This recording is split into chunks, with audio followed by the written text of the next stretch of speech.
One aspect of history that often goes completely unaccounted for is the perspective of the individual.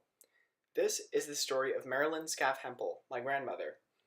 Born in 1950, her experiences shed a very interesting light on the second half of the 20th century up to the present.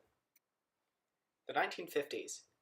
Marilyn, though very young, was very influenced by the civil rights movement in the 1950s, especially by Rosa Parks' actions against bus segregation. She, like her family, was a feminist and had beliefs in full racial and gender equality.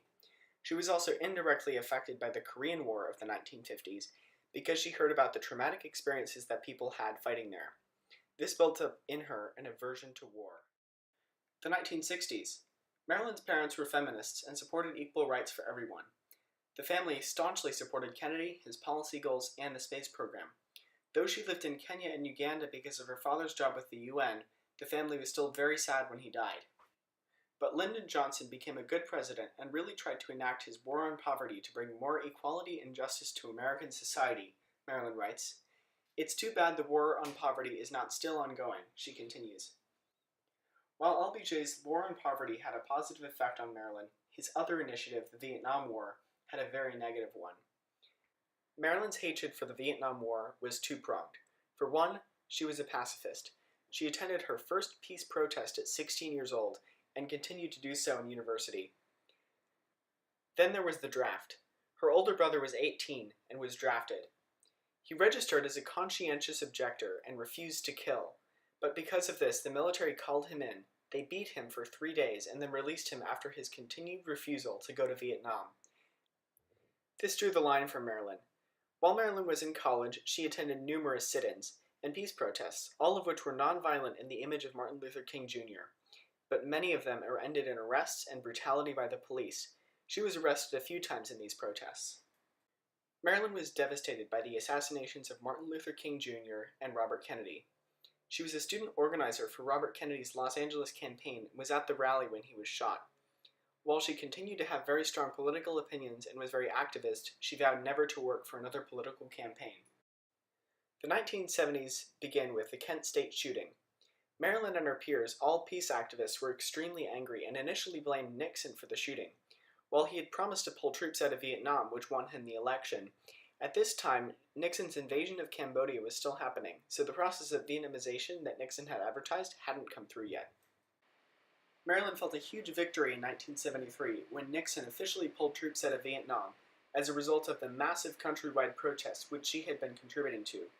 She was also very encouraged because the surfacing of Watergate marked the beginning of the end for Nixon's presidency, which she very much opposed. However, as Marilyn writes, she began to realize that the Watergate hearings and investigation marked the end of civility in American politics. Marilyn was living in Arizona when Jimmy Carter was elected. She voted for him, supported him, and still does for his peacekeeping efforts that, for the first time in her life, had managed to keep the U.S. out of a big war.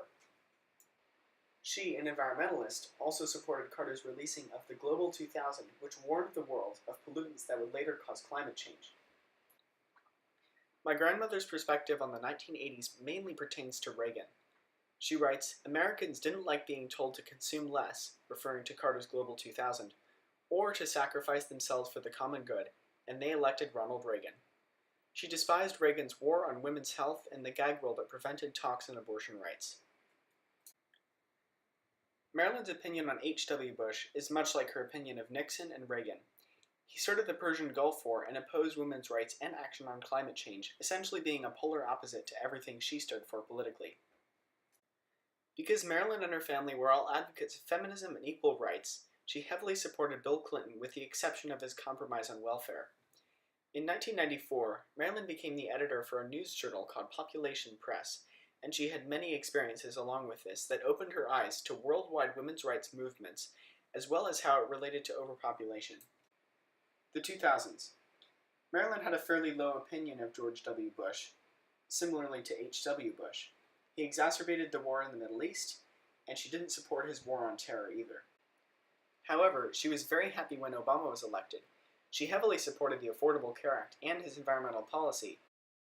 Despite this, she expressed pessimism and concern that his environmental actions were, quote, too little too late, and that despite advocacy for the environment, it still wasn't nearly enough. She writes, It has been 30 years since Jimmy Carter's commissions warned us of our unsustainable ways, and still we fiddle while the planet burns. Bernie Sanders' campaign for the presidency was very exciting for Marilyn in the 2016 election because his liberal views were even closer to her own than Clinton's. But naturally, when Trump was elected, she had some very strong opinions. This is a piece of her mind. He's a super narcissist and a sociopath with fascist tendencies, probably the worst president the US has ever known.